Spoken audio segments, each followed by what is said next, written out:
एक स्विच है emergency switch. अगर हमारे पैनल में कोई भी फॉल्ट हो गया, कोई प्रॉब्लम होगी, हमें तुरंत ही बंद करना है हमारे डीजी को और ब्रेकर को ऑफ करना है, तो इसके ऊपर पुश कर देंगे, हाथ मार देंगे इसके ऊपर, तो ये बंद हो जाएगा। तो इस तरह करके ये जो हमारा टीएनसी है, सॉरी, हेलो फ्रेंड्स, तो आज आपको क्या लगता है कि हम क्या आज सीखने वाले हैं? आज हम सीखेंगे एलटी पैनल को। हम सीखेंगे एलटी पैनल, और एलटी पैनल के अंदर क्या क्या चीज़ें होती हैं, क्या होता है एलटी पैनल। अगर आप एक टेक्नीशियन हैं, एक सुपरवाइज़र हैं, या एक एग्जीक्यूटिव हैं, या एमएसटी हैं, तो ये क्वेश्चन आप इंटरव्यू में जाएंगे तो कॉमनली पूछ लिया जाएगा। आज हम इसमें क्या क्या चीज़ें कवर करने वाले हैं, हम इसमें आज कवर करने वाले हैं पूरे एलटी पैनल को। सबसे पहले एलटी पैनल में क्या होता है जी, उसकी बॉडी होती है, उसके अंदर बस बार लगी रहती हैं, उसके अंदर ब्रेकर्स लगे रहते हैं, एसीबी भी होता है, उसके अंदर एयर सर्किट ब्रेकर होता है, एमसीसी भी होता है, ईएलसी भी होता है, आरसीसी भी लगा रहता है, उसके अंदर रिले लगी रहती हैं, मल्टीमीटर उसके अंदर लगा रहता है, टीएनसी स्विच उसके अंदर होता है, सीटीपीटी लगी रहती है, कंट्रोल वायरिंग होती है, वो क्यों लगाई जाती है, क्या काम होता है, बस कपलर का क्या काम होता है, जो पीएलसी होती है वो क्यों लगाते हैं, कॉन्टैक्टर का क्या काम होता है, क्या फंक्शन होता है हमारे एलटी पैनल के अंदर। चलो तो इसको स्टार्ट करते हैं। सबसे पहले हम इसमें कुछ चीज़ें देख लेते हैं कि हमारा एलटी पैनल है, इसमें कौन सी चीज़ें क्या है। हमने पिछली वीडियो में देखा कि जी बॉडी, जो ये पूरा एलटी पैनल है, इसमें जितनी चीज़ें ये फिक्स हो रखी हैं, इसके अंदर ये जितनी ये बॉडी है, ये एक पैनल की बॉडी है। अगर हमें कोई पैनल की रिक्वायरमेंट होती है, पहले किस साइज़ का पैनल है, उसमें हमें क्या कुछ चाहिए, उसी हिसाब से एक पैनल को डिजाइन किया जाता है। तो ये क्या है, पैनल की बॉडी। फिर क्या होगा जी, बॉडी होगी, ढांचा हो गया ये उसका। अब ढांचे के अंदर चीज़ें फिक्स करनी है। ढांचे के अंदर क्या क्या चीज़ें फिक्स करनी है, वो हम पैनल के अंदर ऑलरेडी लगी हुई ना, वो सारी चीज़ें देख लेते हैं कौन सी चीज़ क्या है। ये हमारा है जो आप देख पा रहे हैं, इसको हम बोलते हैं एसीबी, एयर सर्किट ब्रेकर। क्या है ये हमारा है एसीबी। एसीबी क्या होता है, एसीबी होता है हमारा एयर सर्किट ब्रेकर। जैसे हमारी एमसीबी होती है, ईएलसीबी होती है, इसी तरह ये हमारा ब्रेकर होता है जो सप्लाई को ब्रेक करने, जोड़ने और तोड़ने के काम करते हैं। जैसे हमारा घर में स्विच होता है, ऑफ करना है तो हम ऑफ कर सकते हैं, ऑन करना है तो ऑन कर सकते हैं। बट इसमें क्या होता है, इसमें कई चीज़ें एक्स्ट्रा लगी रहती हैं। क्या होती हैं वो, सेफ्टी। इंटरव्यू में जाएंगे सबसे पहले पूछा जाएगा एसीबी की सेफ्टी क्या होती है। तो आज हम क्या कवर करेंगे कि एसीबी की सेफ्टी क्या होती हैं, एसीबी कैसे काम करता है, क्या कुछ इसके अंदर लगा रहता है। एक ये स्विच सा देख पा रहे हैं, ये स्विच क्या है, इसको बोलते हैं टीएनसी स्विच। क्या बोलते हैं, टीएनसी, इसको टीएनसी बोलते हैं। ये जो डंडा सा रहता है, इसको पकड़ के हम इधर भी कर सकते हैं, इधर भी कर सकते हैं। इसमें ऐसे लगा रहता है ऊपर, मैं आपको अगली वीडियो में दिखा दूंगा। तो एक जगह ट्रिप होता है, एक जगह न्यूट्रल होता है, और एक जगह क्लोज होता है। बीच में न्यूट्रल होता है, एक साइड में ट्रिप होता है, एक साइड में क्लोज रहता है। यूँ इस तरह का रहता है। अगर यहाँ पे है तो ठीक है, अगर इसको ये घूम के इधर आ जाएगा तो वो ट्रिप हो जाएगा। अभी हमने हमारी एसीबी पढ़ ली है, इसके बारे में भी जान लिया है। हम एसीबी को यहाँ से भी ऑन ऑफ कर सकते हैं, इससे भी एसीबी को ऑन ऑफ कर सकते हैं। उसके बाद में इसमें दो इंडिकेटर, ये इंडिकेटर किस लिए हैं ये लगा रखे हैं ब्रेकर के लिए। इसमें नॉर्मली 2 या 3 तरह के इंडिकेटर लगे रहते हैं। जैसे यहाँ देखेंगे, यहाँ आपने 3 तरह के इंडिकेटर दिख रहे हैं, यहाँ पे 2 तरह के इंडिकेटर दिख रहे हैं। 3 तरह के इंडिकेटर में एक होता है रेड, एक होता है ग्रीन और एक होता है येलो। ग्रीन का मतलब है कि आपका ब्रेकर ऑन है। ग्रीन का मतलब क्या है कि आपका ब्रेकर ऑन है। और रेड अगर जल रही है, रेड मतलब ट्रिप, आपका ब्रेकर बंद पड़ा हुआ है, आपका ब्रेकर ऑफ कंडीशन में है। और येलो जल रही है, येलो का मतलब है आपका ब्रेकर ट्रिप हो गया है। तो जो कंट्रोलिंग देते हैं तो इस तरह से देते हैं। इसके बाद में थोड़ा सा और आगे आ जाते हैं। ये आप देख पा रहे हैं, ये क्या है, मल्टीमीटर। इसके अंदर हमारी रीडिंग आती है पूरे पैनल की। किस तरह की रीडिंग, कि हमारा जो लोड है वो कितना चल रहा है। ये हर ब्रेकर के साथ साथ में अलग अलग दिए रहते हैं कि हमारे इस ब्रेकर पे कितना एम्पियर लोड चल रहा है, कितनी यूनिट इसने खा लिए हैं, कितना वोल्टेज है इसके अंदर, किस फेस में कितना वोल्टेज चल रहा है। किलोवाट आवर भी निकाल देता है कि पिछले 1 महीने में कितनी हमारी रीडिंग हुई है। तो ये इस मीटर के अंदर सारी चीज़ें आती हैं, और सारी चीज़ें आती हैं CTPT से। वो आगे हम बात करेंगे CTPT के बारे में। मेनली करंट ट्रांसफार्मर रहता है जो हमें इन सब चीज़ों के लिए ज़रूरत पड़ती है। PT का उपयोग हम करते हैं HT लाइन में। अभी और थोड़ा सा आगे चले जाते हैं। ये सारे हमारे लगे हुए हैं मीटर्स जो हमें रीडिंग देंगे अलग अलग। क्या देंगे, ये सारे मीटर हमें रीडिंग देंगे अलग अलग। इसके नीचे ये लगा हुआ है, इसको बोलते हैं अनाउंसर पैनल बोलते हैं। ये जो ब्रेकर है ना, ये हमारा DG का ब्रेकर है। ये ब्रेकर हमारा DG का है। DG के ब्रेकर के ऊपर अनाउंसर पैनल लगा रहता है, और ये हमारे DG में कोई भी फॉल्ट आ जाएगा। हमारे DG से यहाँ तक एक कंट्रोल वायरिंग, वहाँ से एक वायर आती है। अगर DG में हमारा कोई भी फॉल्ट है तो वो हमारे इस अनाउंसर पैनल के ऊपर दिख जाता है, वो ग्लो होने लग जाएगा। इसमें छोटे छोटे पैनल हैं, और उस पैनल के ऊपर लिखा रहता है कि वो क्या है, हाई वाटर टेम्परेचर का अलार्म है या कोई भी अलार्म है। जो अलार्म होता है वो उस पर लिखे रहते हैं, और वो उस अलार्म के ऊपर जल जाती है, लाइट सी जल जाती है, और एक हुटर सा बजने लग जाता है। यहाँ पे ना 2 स्विच दे रखे हैं, एक स्विच तो ये रहा और एक स्विच ये रहा। एक स्विच है इमरजेंसी स्विच। अगर हमारे पैनल में कोई भी फॉल्ट हो गया, कोई प्रॉब्लम होगी, हमें तुरंत ही बंद करना है, हमारे DG को और ब्रेकर को ऑफ करना है, तो इसके ऊपर पुश कर देंगे, हाथ मार देंगे इसके ऊपर, तो ये बंद हो जाएगा।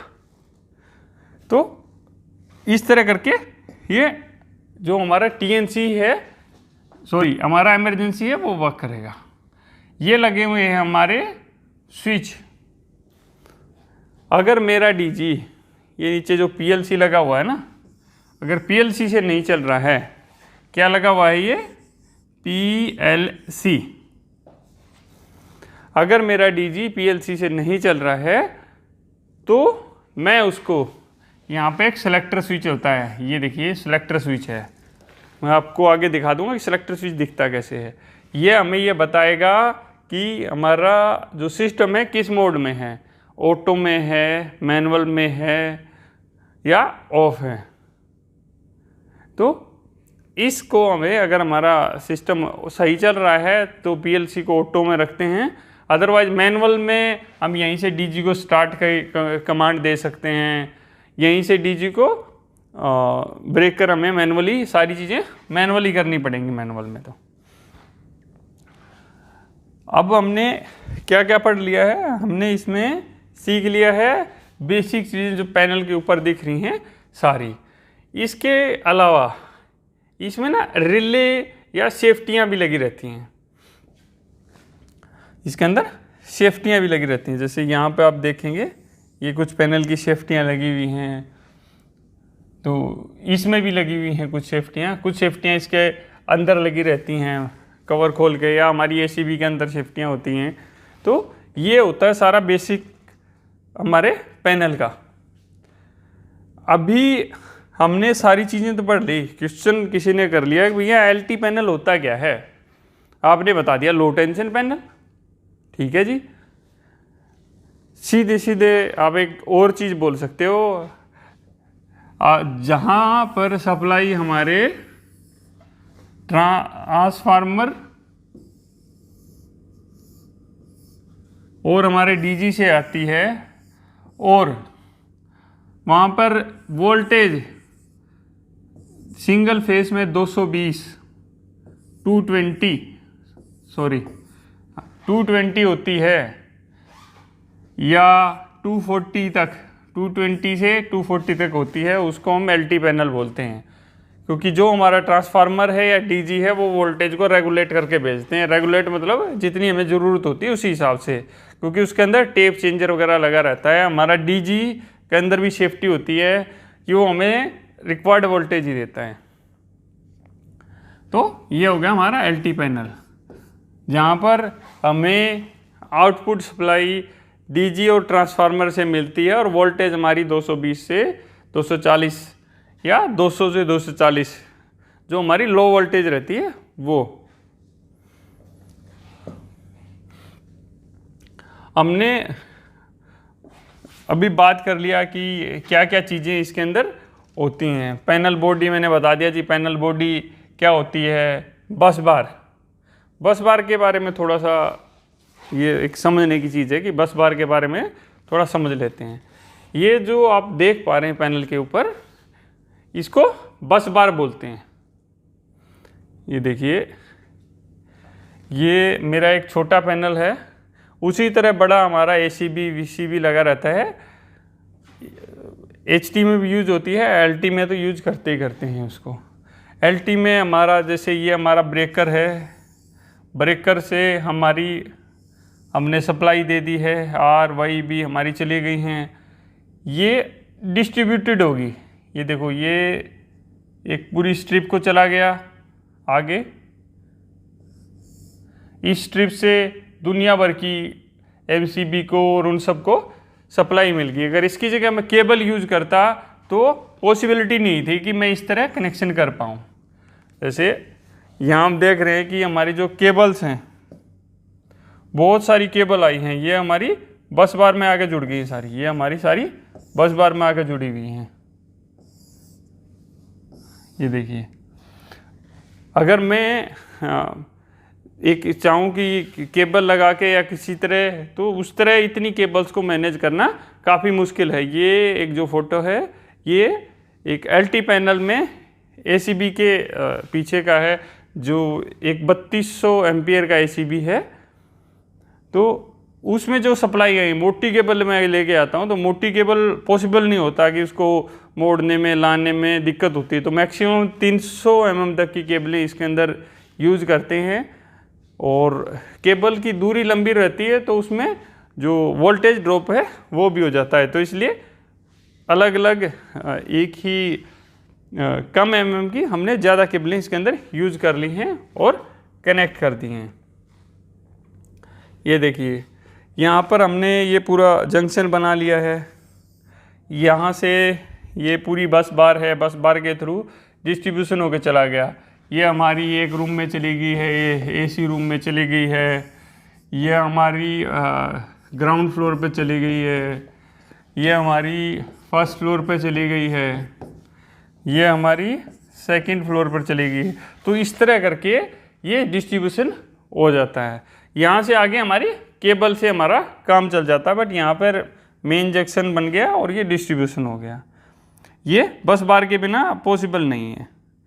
अब एक चीज़ आती है कि भी बस बार की कैलकुलेशन कैसे करें, वो भी ज़्यादा मुश्किल नहीं है। हमारी दो तरह की बस बार यूज़ होती हैं, एक एल्युमिनियम की होती है, एक कॉपर की होती है। उनके ना साइज कैसे होते हैं, अगर भैया 20x5, 20x6, तो इस तरह कर करके अलग अलग बस बार के साइज होते हैं, इससे ज़्यादा भी साइज होते हैं। तो मैंने आप लोगों को बेसिक बताने के लिए यहाँ पे इसका उपयोग किया है। अभी हम बात करें कि ये है क्या 20/5। जैसे इस बस बार को आप देख रहे हैं कि बस बार में 2 पार्ट हैं। ये तो होगी जी मेरी बस बार की लंबाई होगी जी, कितनी लंबी हो सकती है। ये देखिए, ये है बस बार की चौड़ाई और ये है मोटाई। तो ये जो आप पीछे देख पा रहे थे कि लिखा था कि 20/5, तो ये हमारी 20 है, ये यहाँ से लेके यहाँ तक, और 5 क्या है, 5 इसकी मोटाई है, 5 इसकी मोटाई है 20/5। तो इस तरह हमारी बस बार होती है। जैसे मैं इसी बस बार से उदाहरण ले लेता हूँ एक कि मेरी एल्युमिनियम की बस बार कितना लोड लेगी और कॉपर की बस बार कितना लोड लेगी। जो एल्युमिनियम की होती है, एल्युमिनियम की बस बार होती है वो 0.8 एम्पियर से लेके 1 एम्पियर मैक्सिमम लेती है। 0.8 से लेके 1 एम्पियर लेती है 1 mm में, 1 mm। 1 mm में कितना लेती है, 0.8 से लेके 1 एम्पियर। तो यहाँ पे कितना है, ये 100 mm है। तो मेरी जो ये एल्युमिनियम वाली बस बार है ये कितना एम्पियर लेगी, 100 गुणा में 0.8, ये हो गया हमारा 80 एम्पियर। बट हम बात करें अब जो हमारी कॉपर वाली की, कॉपर वाली जो हमारी बस बार रहती है वो कितना हमारा लेगी। ये हमारी है 100 है, हमारी 100 mm की है। तो उसका रहता है साइज 1.2 एम्पियर से लेके, जो लोड लेती है 1.2 एम्पियर से 1.5 एम्पियर मैक्स,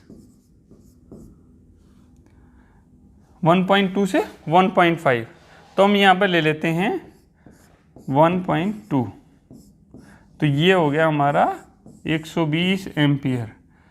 जो हमारी एक साइज की बस बार है, हमारी कॉपर की है तो 80 एम्पियर लेगी, सॉरी एल्युमिनियम की है तो 80 लेगी, और कॉपर की है तो हमारी 120 एम्पियर लेगी।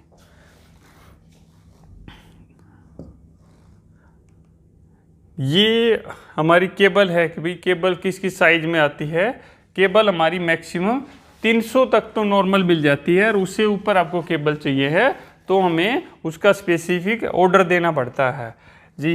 1 mm, 1.5 mm, 2.5 mm, 4 mm, 6 mm इसी साइज में केबल अवेलेबल होती हैं। ये भी इंटरव्यू में अक्सर पूछ लिया जाता है कि किस किस साइज की केबल आती हैं, तो आपको पता होना चाहिए। ये हमने बस बार पढ़ लिया।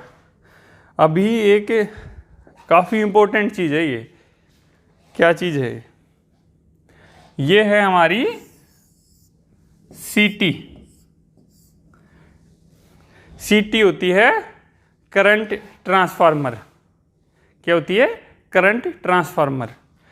इसको हम, जो हमारी बस बार होती है, बस बार के अंदर इसको इस रिंग होता है, ऐसे गोल गोल रिंग होता है, ये क्वाइल होती है इसके अंदर, ऐसे ऐसे ऐसे ऐसे, ऐसे क्वाइल होती है।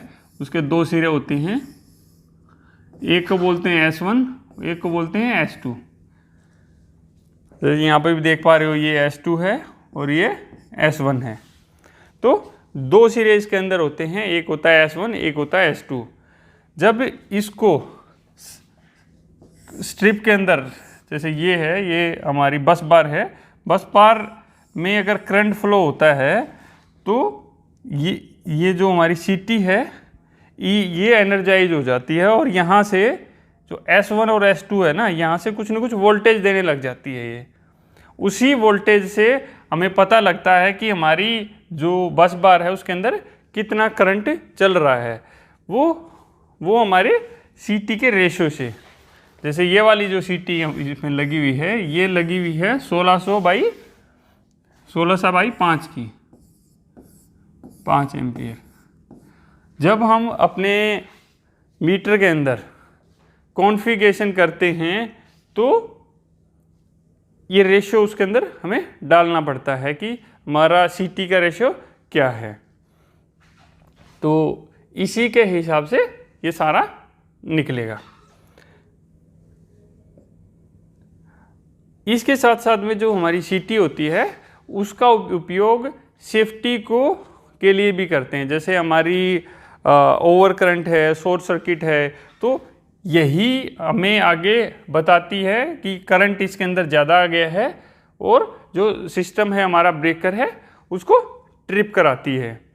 हमारी जो यूनिट कंजप्शन होता है कि हमारी कितनी यूनिट जली है, कितना एम्पियर है, वो इसी से आता है। CT के बिना वो पॉसिबल नहीं है।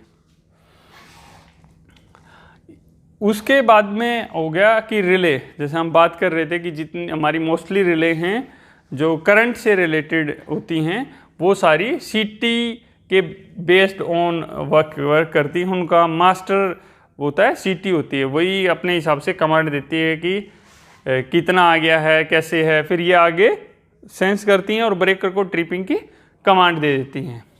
जो हमारी CT से हमारी रिले के अंदर, CT से रिले के अंदर और रिले से जो हमारा ब्रेकर है, सपोज ACB है, उस तक जो कमांड आती है वो कंट्रोलिंग बोलते हैं उसको।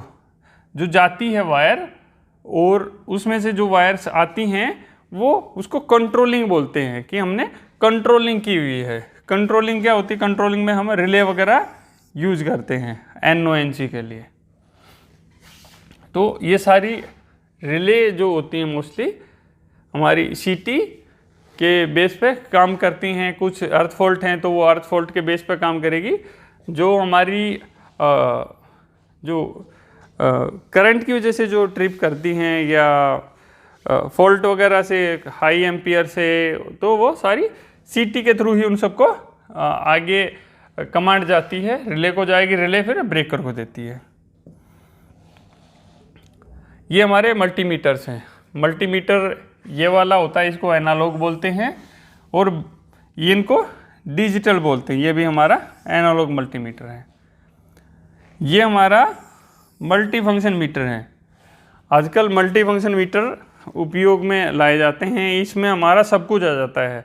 हमारी वोल्टेज कितनी चल रही है, एम्पियर कितना चल रहा है, पावर फैक्टर क्या चल रहा है, किलोवाट कितना है, तो वो पूरा डाटा इनके ऊपर आ जाता है। और आजकल टेक्नोलॉजी और थोड़ी एडवांस हो गई है, आपको डायरेक्ट आपके फ़ोन पे या सिस्टम पे भी इसको PLC या VMS से कॉन्फ़िगर कर देते हैं। आपको अपने एक सिस्टम में मंथली डेली डाटा मिलता रहेगा और वो अपने आप ही उसके ऊपर चढ़ता रहता है। ये हमारा एम्पियर मीटर है। इसमें जो कंट्रोलिंग होती है वो CT से इसके पीछे वायर आते हैं, S1 S2 के तार और 2 सप्लाई के तार इसके अंदर लगते हैं और ये हमें दिखाता है अलग अलग फेस की। सपोज हमारे पास 3 फेस हैं RYB, तो तीनों की सप्लाई इसके अंदर आती है। ये मैंने बताया था TNC, ट्रिप न्यूट्रल क्लोज। इसी से हमारी अगर ACB है उसको ऑन करना है, ऑफ करना है, तो इसी स्विच से हम उसको ऑन ऑफ करते हैं। पैनल्स में नॉर्मली लगा रहता है, बाहर इसको TNC स्विच बोलते हैं। कंट्रोलिंग, मैंने आपको बताया था कंट्रोलिंग एक काफ़ी इम्पोर्टेंट है पूरे पैनल के लिए, क्योंकि बिना कंट्रोलिंग कुछ भी पॉसिबल नहीं है। हमें सब कुछ मैनुअली करना पड़ेगा, ट्रिपिंग नहीं आएगी। तो जो कंट्रोलिंग है वो एक पैनल की लाइफलाइन मानी जाती है। बिना कंट्रोलिंग के पैनल कुछ नहीं है। तो कंट्रोलिंग एक बेस होता है पूरे पैनल के लिए। यहाँ पे है PLC। जी PLC क्या चीज़ है? PLC होता है हमारा प्रोग्राम लॉजिक कंट्रोल। इसमें क्या होता है कि हमारा सिस्टम जो है वो अपने आप ही आगे सारी चीज़ों को कमांड देता है। मेरी लाइट गई, मैं आराम से बैठा हूँ, अपने आप ही मेरा DG चलेगा, अपने आप ही मेरे पंप चलेंगे, अपने आप ही मेरा कूलिंग टावर चलेगा और अपने आप ही सारे ब्रेकर लग जाएंगे। वो इसमें होता क्या है, इसमें सबसे पहले एक प्रोग्राम बनाया जाता है कि हमें क्या चाहिए, कैसे प्रोग्राम चाहिए। एक सॉफ्टवेयर के थ्रू एक प्रोग्राम बनाया जाएगा एक सिस्टम के अंदर। सिस्टम से फिर क्या होता है कि यहाँ इसमें से फिर हमारा यहाँ पे मेन CPU लगा रहता है, मेन जो कंट्रोल करता है, सेंट्रल प्रोसेसिंग यूनिट लगा रहता है इसमें। इसके अंदर सारा डाटा फीड हो जाता है। फिर ये क्या करता है, ये मॉड्यूल को कमांड देता है जिस हिसाब से इसके अंदर फिट रहता है कि भैया लाइट जाने पर इतनी सेकंड में आपको ऑन करना है, तो उसी हिसाब से ये ऑन करता है। ये भी इस तरह के भी, ये जो आप देख पा रहे हैं PLC का ही एक फोटोग्राफ है। कितनी देर में लाइट जाने की कितनी देर के बाद हमारा DG चलना चाहिए, ब्रेकर ऑन होने में कितना टाइम लगना चाहिए, हमारा जो पावर सप्लाई आने पे कैसे ऑन होना है, मोटर को कैसे कमांड जाएगी। यहाँ ये इनपुट मॉड्यूल है, इसमें पूरी कमांड आती है, पावर गई, इसमें कमांड आई। ये फिर आउटपुट मॉड्यूल को कमांड देता है, आउटपुट मॉड्यूल रिले को देता है, रिले हमारे सिस्टम को स्टार्ट कराता है। तो जो रिले एक इम्पोर्टेंट फीचर का रोल निभाता है इसमें पूरे सिस्टम को चलाने के लिए। हमारा ACB है। ACB एक मैं बताया कि ACB एक हमारा जो ब्रेकर है उसकी लाइफ है। ये हमारा ब्रेकर है, एयर सर्किट ब्रेकर है। सबसे ज़्यादा क्वेश्चन इसी के बारे में पूछे जाएंगे और सबसे बाद में हम इसका बात कर रहे हैं, अगर आप तक वीडियो देख रहे हैं तो।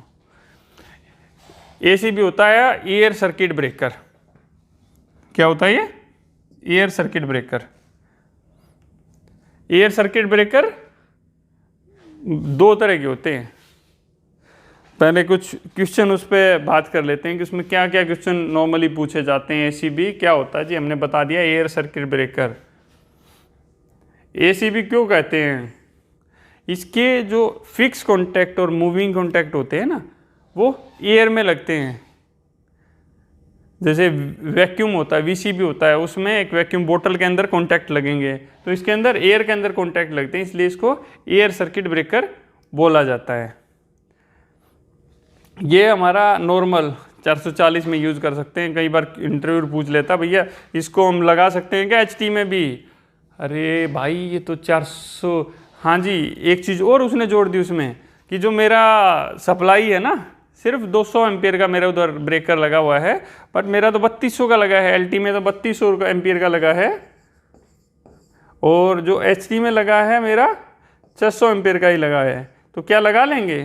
तो कुछ वो ज़्यादा समझदार कहते हैं हाँ जी लगा लेंगे, यहाँ 300 यहाँ 3200 है, क्यों नहीं लगा सकते? नहीं, हम इसको नहीं लगा सकते हैं।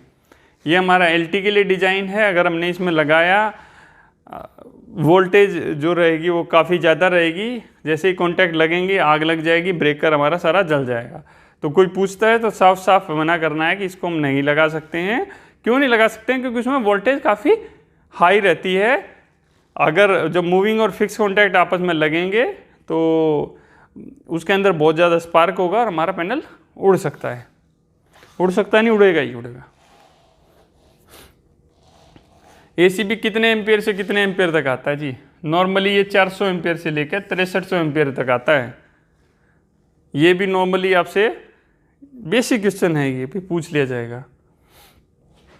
उसके बाद में है 5वां सवाल, कितनी तरह की होती है ACB? ACB हमारी होती है 2 तरह की। एक होती है EDO, एक होती है MDO। EDO होती है इलेक्ट्रिकल ड्रा आउट, MDO होती है मैनुअल ड्रा आउट। EDO और MDO में भाई अंतर क्या है, वो भी देख लेते हैं जी।